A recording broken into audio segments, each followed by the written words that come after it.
압도적 재미 매불쇼.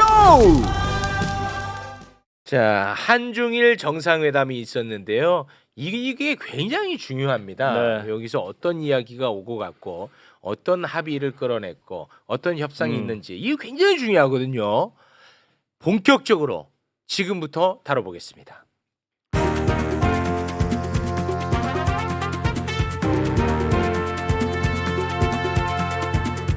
세계로 뻗을래요.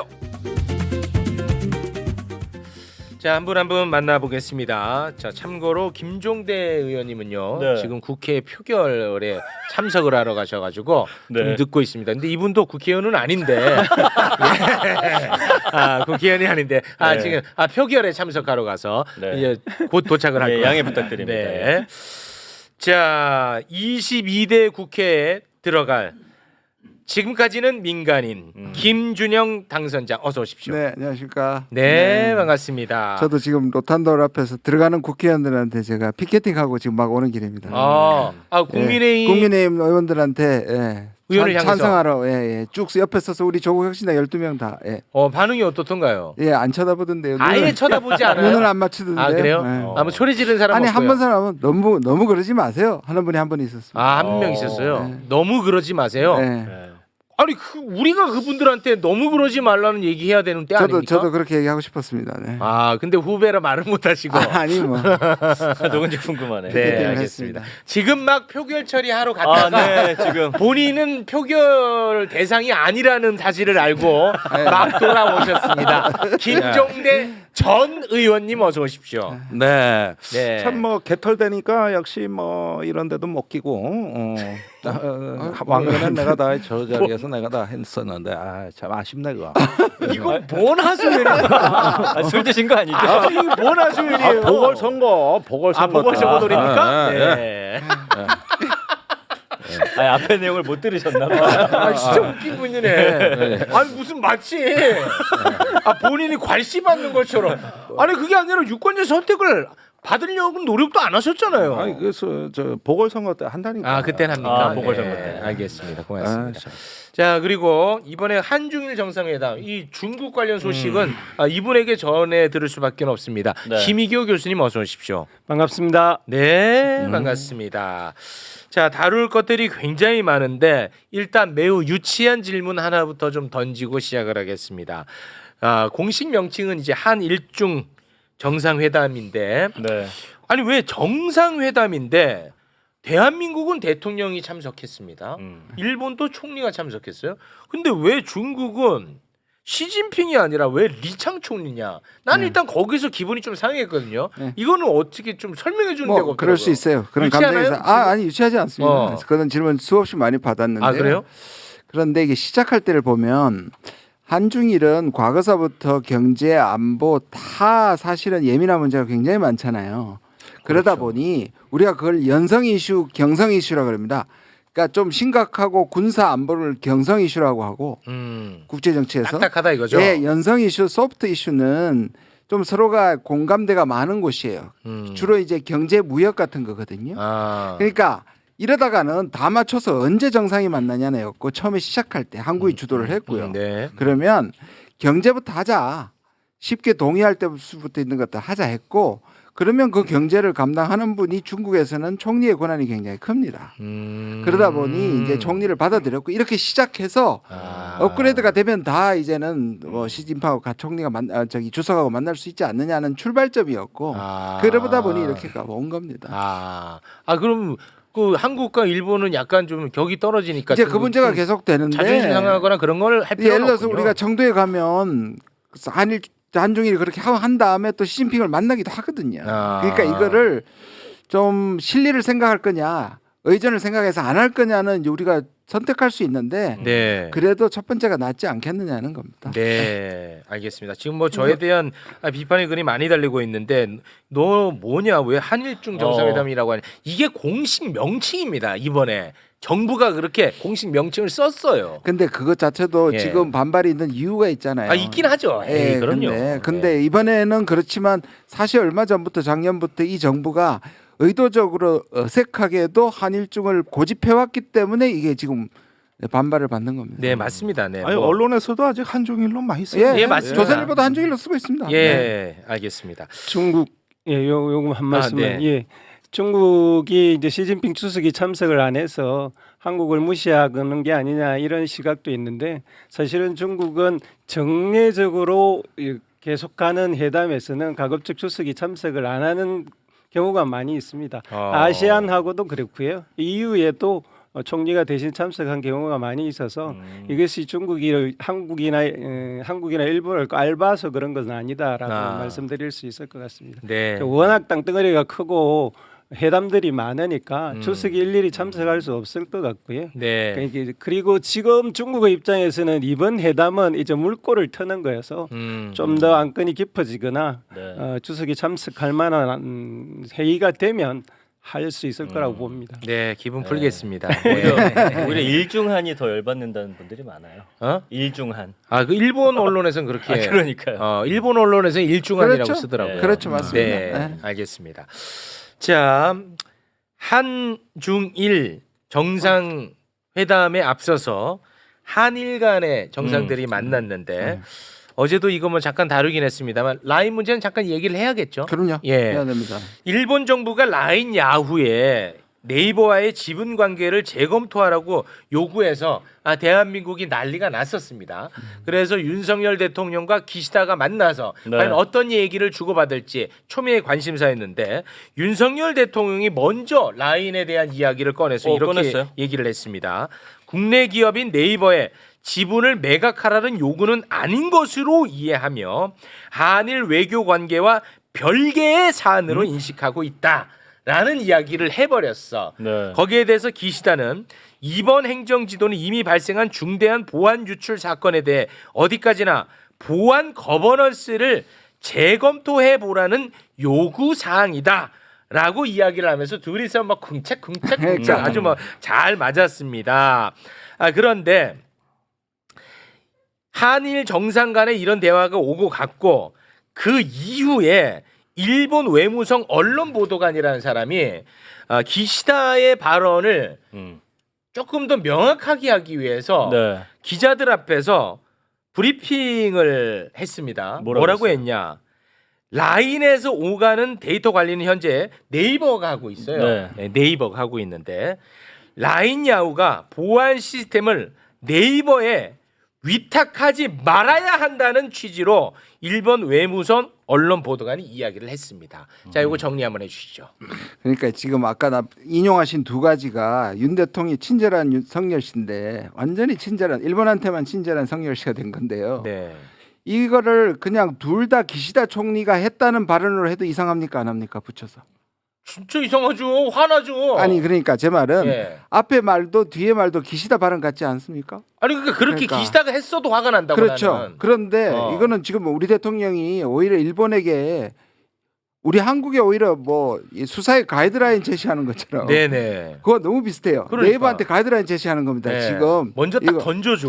먼저 던져주고 설명을 해주고 우리는 이렇게 갈 거야라고 확 깔아준다는 느낌이 있잖아요. 네. 어떻게 얘기해야 되냐면 부당한 압박을 한국의 기업에 일본에 진출한 한국 기업에 대한 정부 개입이나 또는 부당한 압박을 멈추라고 얘기해야 되죠.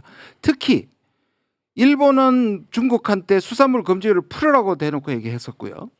그랬잖아요. 네. 그때 각자 할 때는 네. 그리고 중국은 일본한테 오염수 방출을 관두라라고 하는 분위기에서 네. 우리만 네. 일본을 대변하고 있는 거예요. 이거 이제 이게 굉장히 이거 라인 문제에서 그치는 게 아니고 네. 이게 하나의 관통하는 흐름이 있다. 그것은 잠시 후에 또 전문가와 함께 이야기를 나눌 겁니다. 그 진짜 그 무서운 얘기 있다. 그래서 한 가지만 더 네. 붙이면 그래서 제가 무슨 생각이 드냐 하면 얼마 전에 정부가 일단락되고 했다고 뒤에 붙인 사족이 너무 찜찜해요. 그게 뭐라 했냐면 이제 일단락됐다 해놓고 그러나 그러니까 우리 기업을 일본에 넘기지 않겠다고 얘기해놓고 뒤에 뭐라고 얘기했냐면 그러나 나중에 기업끼리 매각을 하면 어쩔 수 없다. 그걸 왜 정부가 얘기합니까? 그러니까 나는 무슨 생각이냐면 이게 끌어올라 가지고 잠시 소강 상태가 될 때가 기다렸다가 결국 넘기려는 거대한 업무가 진행될 수도 있다. 이거를 우리가 두 눈 부릅뜨고 막아야 된다 이렇게 생각합니다. 네, 알겠습니다. 라인 문제에 대해서 뭐 이 정도로 정리하면 되겠죠. 네, 뭐 전문가들 네, 계시니까 예, 깔끔하게 예. 요거는 네. 요 정도로 정리하고 이제 한중 간의 이야기를 한번 좀 들어보겠는데요. 네. 예. 이건 좀 제가 잘 몰라요. 한중 간은. 네. 한중 정상회담이 기대보다는 저는 잘 되었다고 생각을 오. 합니다. 잘 된 이유는 여지껏 윤석열 정부가 지금까지 해오던 중국 정책을 크게 세 가지 측면에서 바꿨어요. 첫 번째로는 2+2 안보 협력체를 구성을 했거든요. 이건 여지껏 대만의 문제가 북한의 문제이고 북한의 문제가 곧 우리의 문제다라고 하면서 대만 문제에 적극적으로 개입하려고 하던 그 스탠스를 바꾼 거라고 평가가 됩니다. 그런 이게 왜 중요하냐 하면 지금 대만이 상당히 심각해지고 있어요. 대만 총동 취임사 이후에 중국이 대만을 봉쇄를 했거든요. 이 봉쇄를 완벽하게 봉쇄를 했는데 이 봉쇄를 한 게 세 번째이지만 이전과도 다르게 훨씬 더 완벽하게 봉쇄를 했어요. 아니 중국이요? 예. 봉쇄라 하면 어느 정도까지의 봉쇄입니까? 대만을 완벽하게 군으로 둘러싸 버리는 거죠. 군으로 둘러쌌어요? 네, 연합 훈련을 한 거예요. 와. 무력 시위를. 뭐 오늘 대만의 한 군사 전문가에 의하면 4시간 최대한 4시간이면 중국 대만을 완전히 굴복시킬 수 있다. 이렇게 그런 발언까지 나왔어요? 예, 대만에서요. 이제 그럴 정도로 이게 완벽한 이제 봉쇄가 되어 버린 건데요. 오. 이렇게 되면 중국은 앞으로 대만을 침략하지는 않을 겁니다. 그 뭐 침략을 해서 중국이 얻는 것보다 잃는 게 훨씬 더 많기 때문에 그렇고요. 네. 이 봉쇄 카드를 언제든지 쓸 수 있는 단계까지는 이제 온 거예요. 네. 이렇게 되었을 때 만약에 거기서 불상사가 난다면 우리는 미국이나 일본과 더불어 자동적으로 개입될 가능성이 굉장히 높아졌어요. 지금 상태로서는. 그러니까 대만과 함께 편먹고 중국과 싸운다는 거죠. 그렇죠. 어휴. 지금까지 윤석열 정부는 그런 뉘앙스로 계속 이야기를 해왔는데요. 네. 이건 사실 우리나라 국민들의 안전과 생명을 담보해서 하는 도박이거든요. 아무런 실익도 없죠. 실익이 없죠. 완전 우리는 이제 지옥으로 가는 거죠. 근데 이제 그런 방향을 가던 것이 이제 좀 턴 것 같아요. 아, 약간은 그게 완화됐습니까? 중국과 안보 대화를 하겠다라고 이제 협의체를 구성을 했으니까 네. 이건 저는 개인적으로는 윤석열 정부 들어서 외교적으로 가장 잘한 일이다라고 평가를 합니다. 박수 한번. 야, 이걸로 박수. 근데 저는 생각이 조금 다르니까. 생각이 달라. 죄송합니다. 아무 생각 없이 칠 뻔했네. 칠 뻔했네 예. 나도. 물론 이걸 앞으로 실제적으로 진행할 수 있느냐는 또 전혀 다른 문제입니다. 아, 네네. 아무튼. 예, 그 문제는 뭐 좀 이따 기회 되면 다시 네. 가능성 여부는 할 테고요. 네. 두 번째는 글로벌 공급망을 협력을 강화하겠다고 했어요. 이것도 여지껏 중국이 이제 더 이상 발전할 수 없다, 꼬꾸라진다, 중국과 탈중국 하겠다라고 해오던 방향과 약간 선회한 거거든요. 네. 실제적으로 진행되면 많이 선회한 겁니다. 그 이제 그런 선언을 했고요. 또 투자협의체를 구성해서 앞으로 더 투자하겠다라는 크게 세 가지 중요한 이야기를 이번에 합의를 했습니다. 이제 이게 될지 안 될지는 앞으로 두고 봐야 됩니다. 윤석열 정부의 특징이 말은 해놓고 며칠 안 가다 뒤집는 경우가 네, 많이 있거든요. 그건 맞죠. 이 세 개 다 그럴 가능성은 많이 있어요. 왜냐하면 윤석열 정부가 지난 2년 동안 이런 정책을 해온 이유가 미국의 정책에 그대로 편성해 왔기 때문에 그렇죠. 그러거든요. 네. 이제 이걸 바꾸려면 미국과 일정한 전략적 거리를 두어야 된단 말이에요. 네. 쉽게 말하면 미국 말을 안 듣는 게 있어야 돼요. 이제 그럴 수 있을까? 그럴 준비를 하고 이걸 하는 걸까라는 그 다음 문제이지만 어쨌든 시작은 이 대만 해외에서 굉장히 위험한데 우리가 한 발 뺀 게 되고 네. 중국과 경제관계도 회복을 하는 단계로 가는 스탠스를 취한 것은 분명해 보입니다. 네. 이 대통령의 뜻이라고 봐야 되나? 지난번에 이제 외교부 장관 바뀌고 나서 네. 약간 좀 분위기 바뀌었다라고 저희한테 말씀해 주셨었잖아요. 이것도 저희 내피셜인데 그동안 용산 대통령실에서 이 일을 일본 중심으로 이 동아시아 구상을 하던 세력들이 외교부나 외교부의 전통 외교 라인에 비해서 약간 밀리고 있다는 느낌을 저는 가지고 있습니다. 네. 제가 보기엔 그건 정상화되는 거라고 보여집니다. 네. 뭐 대체로 저는 계기가 되는 아주 절호에 기여했다고 생각하고 지금까지 2년 동안 했던 게 결국 미국하고 일본밖에 없었잖아요. 네, 맞습니다. 근데 이거를 재개시키고 어쨌든 중국과 진영을 넘는 그동안의 강경책만 했던 중국을 받아서 정상회의를 했다는 거에 대해서는 저는 계기가 될 수 있는데 이 계기를 어정쩡하게 그리고 제대로 그래서 제가 뭐가 생각이 났느냐 하면 꼭 이재명 대표하고 영수회담 때하고 너무 판박이에요. 이게 왜 판박이냐면 네. 일단 방향은 옳다고 얘기하고 본인이 총선이 끝나고 나서 방향은 옳다고 미세 조정한다 그랬잖아요. 네. 그리고 만난다고 해놓고 아젠다를 못 모았잖아요. 그렇죠. 그래서 모든 얘기를 한다 그래가지고 하고 지금 사실상 별로 남는 게 없잖아요. 없어요. 똑같아요. 중국하고 지금 5월 26일에서 27일이라는 게 지난달 요미우리에서 나왔던 대로 돼버렸어요. 이 말은 합의한 겁니다. 그죠? 한중일 하기로 합의를 해놓고 네. 그다음에 그 사이에 얼마나 물밑에서 협상이 안 됐으면 아젠다를 못 좁혔어요.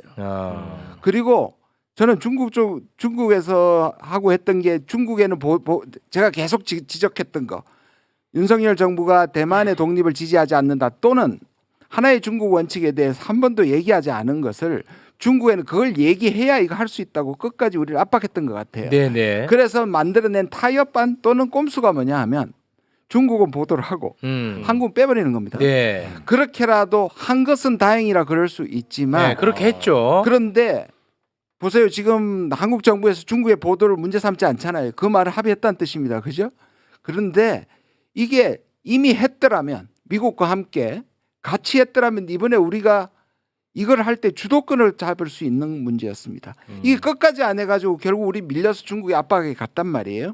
그럼 중국은 미끼를 던진 거라고 생각해요. 아까 우리 김희교 교수님 얘기한 거는 그 2대2 전략대화라든지 무역관계 공급망 이걸 하겠는데 그러면 보겠다는 거예요. 또 중국이 우위에서 우리를 보는 겁니다. 그러면 뭐냐 대만 문제 더 확실히 해라 하는 걸 계속 압박할 것이고 네. 가장 싫어하는 게 한미일이에요. 지금 중국이 한미일이 동맹으로 가는 것을 그러면 되돌릴 수 있느냐. 이 두 개가 선결되지 않으면 던져놓은 미끼는 결코 이루어질 수 없는 부분이기 때문에 네네. 지금까지 행태와 이번 정상회의에서 행태를 보인 윤석열 정부는 방향 못 튼다에 오히려 저는 네. 아니 근데 두 분 말씀이 거의 비슷해. 네, 듣고 보니까 비슷해. 원래 학자들은 이렇게 별거 아닌 것 같고. 아니 그러니까 아니, 듣고 보니까 거의 비슷해. 뭐냐면은 그래도 이제 최악의 일로로 가지 않고 어느 정도 이제 그렇게 뭔가 재수추어라도 취한 게 좀 낫다.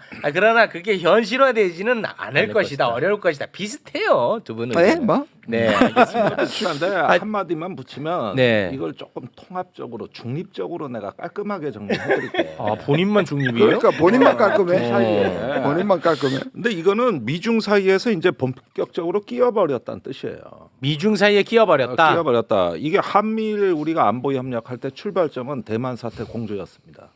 그리고 일본은 이미 대만 문제를 통해서 중국에 맞서는 균형자로 부각이 된 상태예요. 그런데 미국에서는 자꾸 한국 보고 독촉합니다. 대만 사태 행동을 같이 해야지 왜 그렇습니다. 한국 아직도 답변 없냐. 지금도 기다리고 있어요. 네. 근데 이 윤석열 정부가 다 해줄 것처럼 해놓고 아직까지 답변을 못하고 근데 이제 중국은 곧 망할 나라로 알았다고 집권 초에는 그게 이제 피크 차이나라 그래가지고 이제 곧 무릎 꿇을 나라, 굴욕을 감당할 나라, 과거 소련처럼 이렇게 해놓고 저기 했는데 망하기는커녕 뭐 계속 성장하고 전혀 안 망하고 오히려 우리가 아픈 거예요. 그러다 보니까 이제 중국하고 관계 개선론이 나왔고 이러다 보니까 양쪽에서 이제 관리 모드로 들어가 가지고 하는데 여기 눈치 저기 눈치를 다 봐야 되는 상황이 돼 버린 겁니다 지금. 네. 그렇게 해서 알겠습니다. 끼어버린 거예요. 네. 외교에 대한 말씀 도중에 죄송합니다만 지금 속보가 하나 들었습니까? 들어왔는데 네. 최상병 특검법 재표결에서 뭐 네, 뭐 예상했던 대로 예상대로 부결이 됐고요. 표결은요. 숫자? 재석 의원이 294명이네요. 한 명이 안 왔네. 한 명이 왜 안 왔는지 누군지는 잘 모르겠습니다만 재석 의원 294명 중에 찬성이 179표, 반대가 111표, 무효가 4표로 가결 정족수 196표에 미달하는 몇 표가 미달하는 거야? 17개. 17. 17 결국 17. 17 그대로. 그대로네. 예. 17 그럼 나중에 좀 자세하게 들여다봐야 될 것 같은데. 네. 오, 예, 이제 아마 취재가 그동안 찬성한 의원들이 진짜 표결 찬성을 했는지를 아마 집중적으로 언론에서 취재할 것 같아요. 아니 근데 이게 복잡해지네. 무효가 나와가지고 이게 좀 계산하기가 좀 쉽지는 않을 것 아니, 같네요. 무효도 마찬가지예요. 아 무효도. 찬성표 던지겠다고 했던 그렇지, 의원들이 맞아. 5명이라도 최소한 던졌으면 이게 조금 더 나와야 되는 거 아닙니까? 이게 지금 상황이 17표가 넘어와야 아니 된다는 잠깐만 거는 이거 물론 지금 이제 속보라 내가 네. 이거 바로 이걸 다루면 안 되는데 저는 속보는 안 다루는데 아 갑자기 좀 화가 나서 이거 그러면 안철수가 찬성을 안 한 거예요? 아니면 민주당이 이탈표가 나온 거예요? 또 성 없이 철수만 하셨나? 뭐 이거 어떻게 이게 그래서 이건 좀 해석해야 돼? 이 해봐야 분석을 좀 되겠죠. 해봐야 되겠는데 예. 아 갑자기 아니 나는 사실 통과 안 될 건 알고 있었는데 야, 이거- 숫자가 사람을 또 열받게 하네. 네. 안 맞잖아요 지금. 이게 안 맞아 이게. 저쪽에서 5명 있었는데. 어. 예. 이게 안 맞는데 이렇게 되면 안 되는데 이 숫자가 안철수야 아니면은 민주당의 이탈표야 뭐야 이거? 요거는 아무튼 계산이 지금은 안 되는 상황이니까요. 민주당 이탈 날 리가 있겠습니까? 예, 요거는 좀 한번 계산을 좀 나중에 자세하게 좀 해보도록 하겠습니다. 네. 중국의 분위기를 전하면요. 중국은 어쨌든 한중 관계가 안 좋아지다가 다시 돌아서렸다고 굉장히 긍정적으로 대부분 평가를 하고 있는 중입니다. 근데 이제 만약에 윤석열 정부가 이제 이런 전환을 해놓고서 실제 시행은 하지 않게 되면 이건 국내 문제보다 훨씬 더 큰 외교적 파장이 있는 문제여서 네. 그것은 감당할 수준이 아닌 방향으로 번질 가능성이 있고요. 네. 그런 점에 있어서는 이 선언한 것은 지켜지는 것이 외교적 관례로 되어야 될 것 같고요. 또 하나 말씀드리면 이제 김정재 의원님께서 말씀하신 대로 이게 이제 우리 미중 사이에 계속 끼어 있는데 이 끼었을 때 우리가 이제 어떤 스탠스를 취할 것이냐라는 문제인데요. 네. 지금까지 이제 일방적으로 미국 쪽에 서 있었습니다. 이제 그 방향을 살짝 틀어서 중국 쪽에 서 있을 거라고 지금 이제 방향을 틀고 있는데 문제는 이것을 중간자로서 중간에 서려고 하는 게 아니라 네. 우리가 우리 원칙을 가지고 미중을 대하면 됩니다. 아, 예를 원칙을 들면 갖고. 예를 들면 대만 해협에는 우리의 생명이 달린 문제여서 이건 미국이 아무리 시켜도 우린 거기 전쟁 안 간다 해야 됩니다.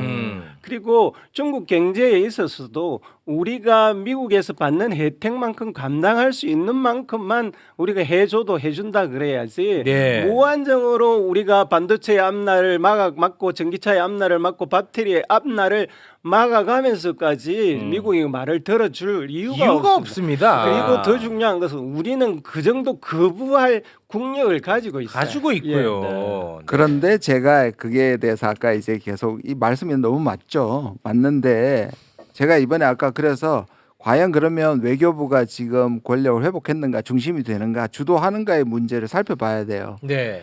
제가 아는 한에서는 그래서 지금 이걸 저는 비판하는 건데 이런 거잖아요. 방향이 바뀌어서 그러면 정말 외교부가 제대로 해봐라. 힘을 실어주는 분위기라기보다는 네. 그래 니들 한번 해봐. 그냥 잘못하기만 해봐.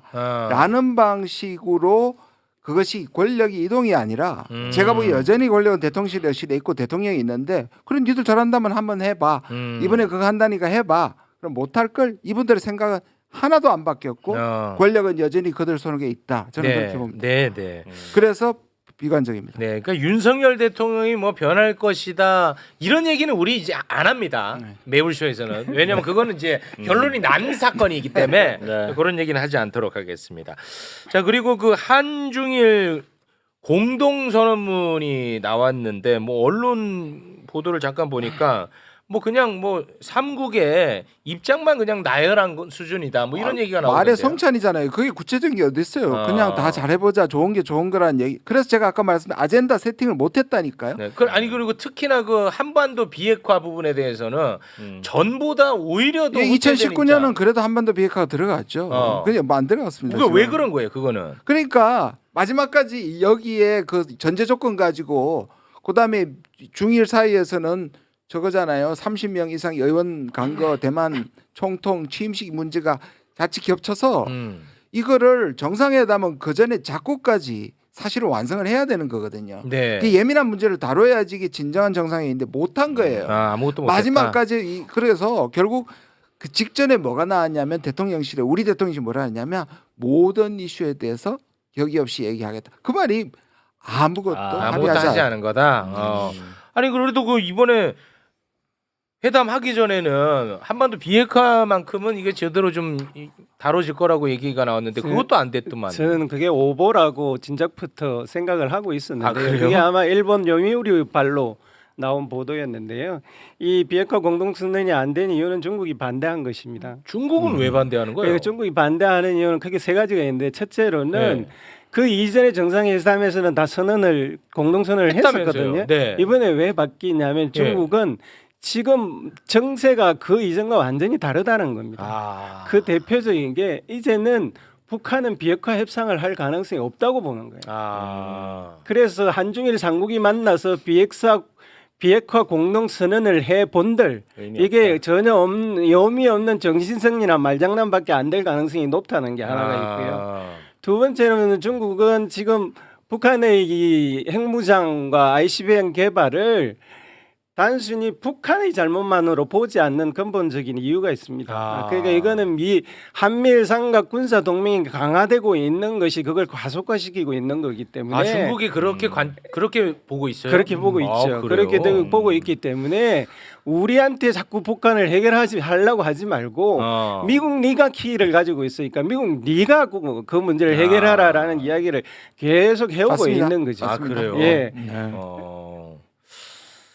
아 그래서 이번에 빠진 거구나. 예, 아니 그러니까 비핵화 문제에서 우리가 중국이란 자산을 잃어버린 거예요.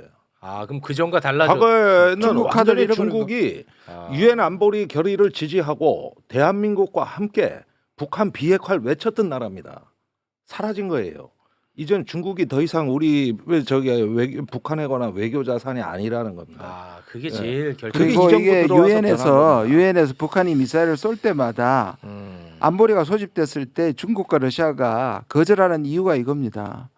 지금 북한이 저렇게 하고 만든 것은 미국이라고 보기 때문이에요. 한 가지만 더 말씀드리면 이 비핵화 논의를 할 때 이제 이전과 다른 관전 포인트가 하나가 있습니다. 북한과 러시아의 관계 때문에 앞으로 비핵화 협상은 완전히 판이 바뀌어 버렸습니다. 이젠 더 이상 북한이 미국이나 한국에 매달려서 경제 원조를 바라거나 수교를 할 이유가 없어져 버렸어요. 왜냐하면 러시아가 우크라이나 전쟁 때문에 북한하고 관계를 절대적으로 우호적으로 유지해야 됩니다. 네. 북한으로서는 지금 완전히 정말 논하는 정말로 전략적으로 활개칠 수 있는 판이 열렸기 때문에 비핵화 협상을 이전 같은 방식으로 경제적으로 혜택을 좀 주겠다, 미국이 수교해 주겠다라는 정도로는 이제 북한이 비핵화 협상을 할 이유가 사실상은 사라져 버렸다고 보입니다. 네. 그 러시아 때문입니다. 그건 러시아가 그 부족한 걸 지금 다 채워주고 있거든요. 네. 알겠습니다. 망했네. 뭐 아무것도 아무것도 소득이 없는 건지는 거네. 게 없네. 예. 라인은 넘겨주고. 라인 넘겨주고. 그 북한은 오히려 맨날 외교적으로 우리 북한이 소외되는 느낌보다 우리가 소외되는 느낌이 훨씬 그러니까. 많죠. 그러니까 북한은 일본하고도 또 막 하잖아요. 예.